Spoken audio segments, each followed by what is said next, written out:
नमस्कार, मैं राजेश भारत आपका बहुत बहुत स्वागत करता हूं। दोस्तों, राजनीति गलियारे में फिर से एक नया भूचाल आ गया है और भूचाल आया राहुल गांधी के द्वारा दिए गए एक बयान में। उन्होंने पोस्ट कर ये कहा कि भारत देश की जो सरकार है, मतलब भारतीय जनता पार्टी और एनडीए की सरकार है, उसके जो सरकार है वो घुसपैठियों द्वारा बनाई गई है। कहने का भाव ये है कि 240 जो एमपी बीजेपी के आए, उन्होंने कहा कि 100 से ज्यादा एमपी जो हैं वो घुसपैठिए हैं, वो वोट चोरी करके बने हैं। उन्होंने हरियाणा की सरकार पर भी ये साफ आरोप लगाया कि हरियाणा की सरकार तो पूरी की पूरी जो है वो वोट चोरी से बनी हुई है और ये तो घुसपैठियों की सरकार है।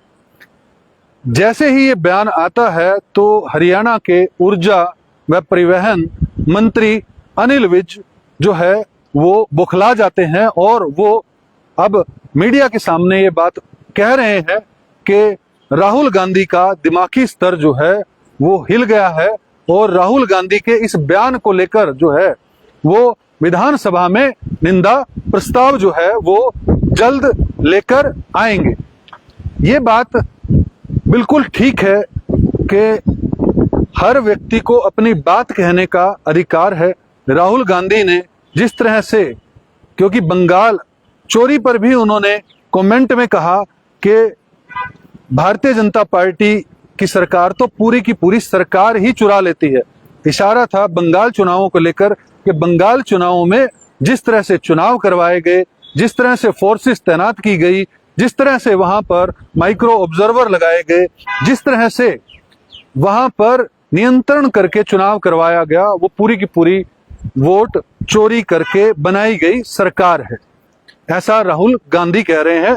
इसके अगेंस्ट में अनिल विज जो है वो पूरे के पूरे जो है वो आक्रोश में है और वो ये बात कह रहे हैं कि निंदा प्रस्ताव जो है वो जल्द लेकर आया जाएगा और निंदा प्रस्ताव लाना सरकार का काम है। अगर उनको लगता है कि ये बात गलत कही गई है तो उनको लेकर आनी ही चाहिए। लेकिन बड़ा सवाल ये है कि जिस तरह से 2023 के अंदर एक कानून लोकसभा में लेकर आया गया कि जिसके अंदर दो व्यक्ति सरकार के, दो मंत्री, एक प्राइम मिनिस्टर खुद और एक मंत्री और एक अपोजिशन का लीडर मिलकर जो है वो चीफ इलेक्शन कमिश्नर को नियुक्त करेंगे, तो क्या ये सही था? जबकि सुप्रीम कोर्ट ने ये फैसला दिया था कि चीफ इलेक्शन कमीशन की नियुक्ति करते वक्त जो है वो chief justice of supreme court भी होना चाहिए। इस बात से भारतीय जनता पार्टी की केंद्र सरकार इतना बौखला गई कि उन्होंने लोकसभा के अंदर एक बिल लेकर आए और अपनी मनमर्जी से कि 2:1 की रेशो से बिल जो है, जो डिसीजन होगा वो मान्य होगा।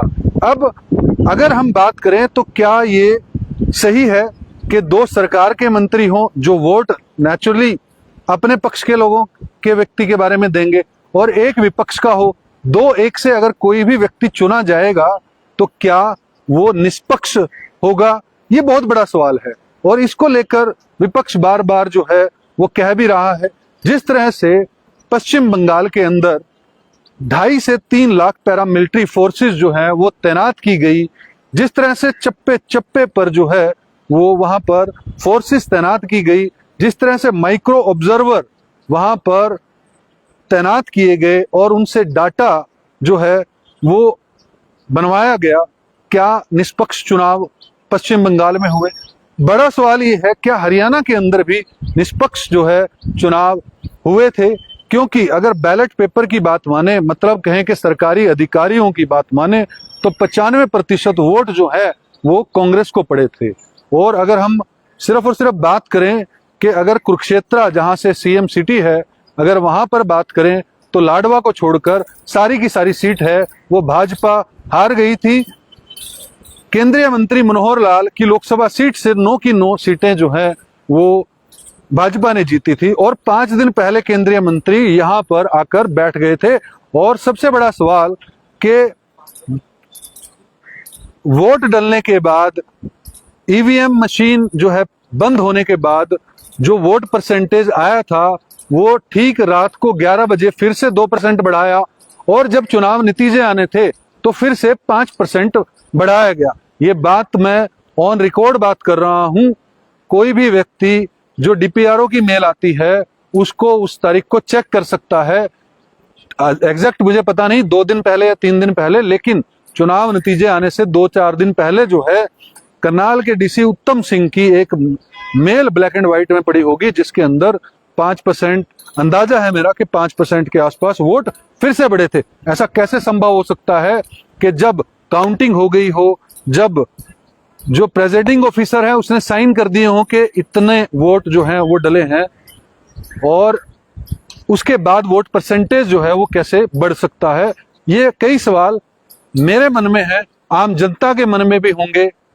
तो अगर हम ये नहीं कहते कि सरकार भारतीय जनता पार्टी की बने या ना बने, कांग्रेस की बने या ना बने, किसी भी पार्टी की बने, तृणमूल कांग्रेस की बने, हम सिर्फ ये बात कहते हैं कि जिसको जनता ने वोट दिया है उसकी सरकार बननी चाहिए।